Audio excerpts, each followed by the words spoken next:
Hauntcast. Haunting Halloween and horror.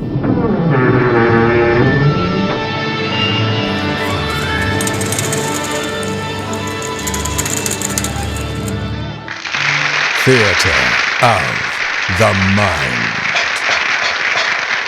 From time to time, I've gone back and reviewed some of my old scripts for this segment, and it struck me that someone could misinterpret it as a seminar only for haunting elites after listening to a couple of episodes. I've covered a diverse range of topics, from lighting to acting to sound design, animatronics, simulated weather effects, and beyond. Clearly, if someone were to try to incorporate all the things I've talked about into one haunt, they'd better have a serious chunk of money and a pretty healthy-sized crew to pull it off, and maybe 2 years to plan it. I often mention our haunts as establishing alternate worlds where the audience can feel like they've left mundania and delved into a dark fantasy realm where reality is whatever you made it out to be.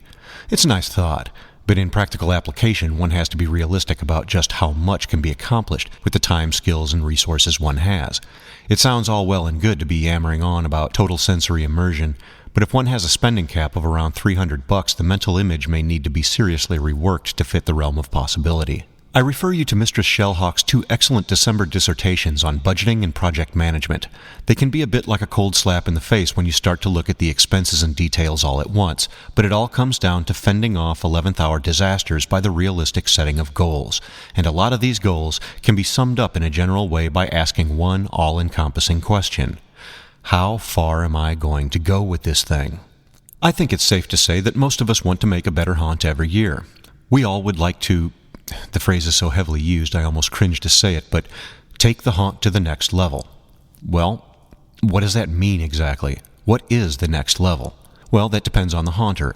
Some may be perfectly happy with the sets and actors they have, but they want a big, elaborate, scary animatronic centerpiece prop. The violently thrashing bellicose prop by Vile Things comes to mind. The next level may mean scarier, with more startles and menacing actors. Or it may mean more realistic, with lots of faux stone, wood, and marble. Or maybe an awesome interactive storyline is being used. A haunter can focus on any one of these things with an eye toward improvement, and the haunt can indeed appear bigger, better, and more professional than ever. The fantasy world ideal that I so often seem to be dancing around in this segment, however, is not so much dependent on excelling at any one aspect, but on the seamless construction of a separate and distinct world that audiences can lose themselves in, and, for a few minutes at least, forget that they're walking through a neighbor's yard. I've used terms like full immersion before, but never really nailed down a good term for that sort of haunt. Recently, August and Pandora Rose of Darkrose Manor in Aurora, Colorado, sent me an essay that appears to address just that. I rather liked it, thus, without further ado, I present The Devil's in the Details, The Rise of the Art Haunt by August Rose, December 2010. Trick or treat, or shall it now be said, trick and treat.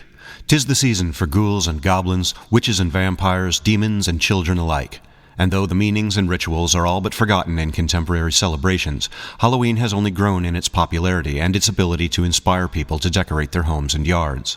This explicit and expressive phenomenon that once meant maybe a few pumpkins, fake spider webs, or plastic signs, has exploded into vast and increasingly expensive productions. The quality and the aim, if not the point, of these haunts have improved and become a lifestyle, if you will, for many aficionados of All Hallows' Eve. These efforts have been delineated and defined beyond the professional pro haunt and the amateur yard haunt classifications to include the pneumatic, the static, the ambient, and the more recently that which can only be defined as the art haunt.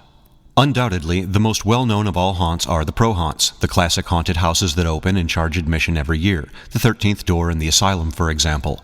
Yet it is the rogue yard haunt that has taken up the mantle of original, frightening, and free experience.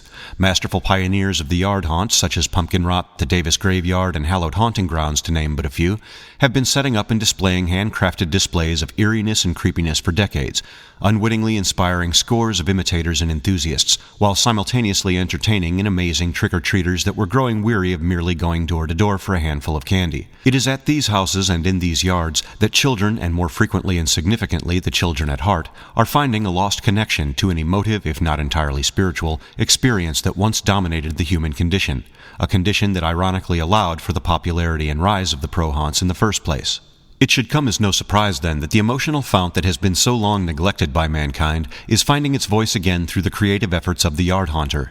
A growing discontent for store-bought decorations, a burgeoning effort to fashion ever larger and more unique props, and a spirit that refuses to acquiesce to the commercialism that has taken over nearly every holiday have made a competition of sorts, although a friendly and cooperative one, of the Halloween decorating community. Forums like hauntforum.com and halloweenforum.com, and podcasts/blogs such as thebloodshed.brothers.com and hauntcast.net have sprung up to cater to the home haunter and Halloween enthusiast alike to discuss and teach prop building, speak to like-minded individuals, and spread the word to the quote normal unquote world that they exist. And the more the word is spread, the more the efforts at creating and outdoing even themselves are redoubled. There seems no end or limit to the expressions. These sentiments are indeed the origins of what should rightly be called the art haunt. So what is an art haunt? In essence, it is a yard haunt that has gone to the extreme, in style, in quality as well as quantity, and in the details. Yes, the devil is truly in the details. The most common yard haunt, which easily distinguishes itself from the individual home that offers a jack-o'-lantern or bag of leaves that looks like a pumpkin, etc., will display an inordinate amount of lighting, fog, tombstones, ghosts, groundbreaking skeletons and corpses, and more, while not necessarily hiding the fact that there is a house behind them or a vehicle in the driveway. The art haunt utilizes these decorations but zealously attempts to ensure that all semblances of a normal home or even a driveway are hidden if not entirely eradicated, taking not one day but sometimes weeks to set up. For the art haunter, it is not enough to display a prop merely. That prop must look real, organic, and exist within a world of its own, a world that itself exists unbetrayed by the presence of the everyday common world that was originally meant to hold no sway at Samhain. The unadulterated nascent reality of another world is at the heart of an art haunt. This is not to say that the art haunter is an elitist, only that the effort is highly dramatic and extremely passionate. To be sure, any effort should be commended on a day that a majority of mankind finds as frivolous at best and downright evil at worst. Remember that Halloween is meant to be a celebration of what has been reaped through sowing, a memorial to that which has or to those who have passed, and a bridge from yesterday to tomorrow. The scares associated with Halloween are symptomatic of cultures that have long since decayed and traditions that no longer apply in the ways they once did. Most amateur yard haunts aim to startle and excite the base emotions of fear and surprise with their pneumatics and animatronics. However, it is the newly tapped domain of the art haunt to move beyond these aims, capitalize on the best efforts of the ambient haunt, and manifest not just a scene, but rather an entirely separate reality that makes the visitor feel as if the real world does not reside on those grounds. In essence, to trick and treat. August Rose, www.darkrosemanor.com.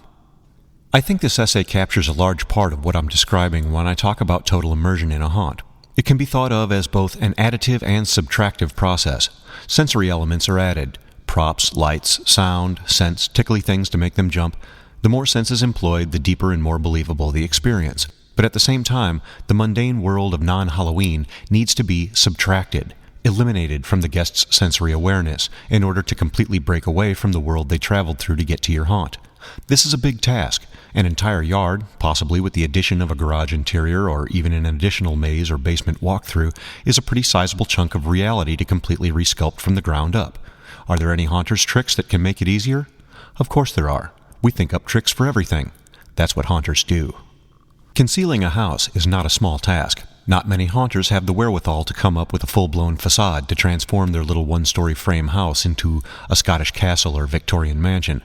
The idea, therefore, if one cannot totally block the house from view, is to somehow make it fit the overall theme and decor of the display. Haunters employ tricks like door archways, false shutters, and stained glass transparencies to suggest a completely different style of building, or go for the abandoned look with weeds, creeping vines, and boarded-up windows and doors. If this is the style of house that fits with the rest of your haunt's theme, bravo! You've just closed a major gap and hit a few seams in your creation. But what if there's simply nothing you can do to make the house look like part of the haunt? Things may still not be a total loss. Clever use of lighting and a bit of applied physiology can go a long way toward hiding that which you prefer people not to see. The eye cannot focus on the details of a brightly lit object and a dark object at the same time. The eye is like a camera. There's more than one type of film for different lighting conditions and different camera settings to use those different films. The films in this case are the rod and cone regions of the retina. Only one region at a time can focus on detail, and the pupil and lens of the eye must adjust themselves specifically to use one or the other. Thus, objects in background shadow that could normally be made out quite well may disappear when a brightly lit display is in the foreground. The eye adjusts to the nearby lit object and cannot accommodate to the dim light beyond. In this way, the LED pin spot revolution in haunt lighting has dramatically improved the haunter's ability to select that which the observer can and cannot see. Also, hanging things like dorp, camo netting, or even torn-up dark fabric and cheesecloth in dimly lit areas can serve to scatter outlines of objects and replace familiar contours with indistinct, abstract textures that the mind's eye tends to ignore when confronted with well-lit, detailed objects in the same field of vision. The idea, once again, is not so much to completely enclose the audience within a fabricated set, but to present them with a multisensory experience that holds their attention and removes all references to the real world. The fully immersive or art haunt is a daunting task, and many haunters simply don't have the resources, time, or inclination to go to the trouble.